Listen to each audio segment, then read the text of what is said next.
ముఖ్యంగా చాలామంది కోర్టు కేసులతో ఇబ్బంది పడుతుంటారు. శత్రువులపై ఇబ్బంది పెడుతుంటారు. అవతల వాళ్ళ ఆఫీస్‌లలో గూడా కొందరు మీ మీద అసూయ చేత మీ మీద తాకట్టు, చాడీలు చెప్తూ ఉంటారు. ఇలాంటి వారి నుంచి తప్పించుకోవాలన్నా, ఇలాంటి వారి బాధల నుంచి బయటపడాలన్నా, కోర్టు కేసులో గెలవాలన్నా కూడా చాలా అద్భుతమైన రెమెడీ ఏంటంటే సూర్యారాధన.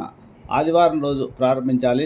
హోరాలో సూర్యోదయ సమయంలో ఆదిత్య ఉదయ పారాయణ ఒక 40 రోజులు వారి సంకల్పం చెప్పుకొని మీరు ఈ సంకల్పంలో మీరు వారి పేర్లనే చెప్పుకోవచ్చు.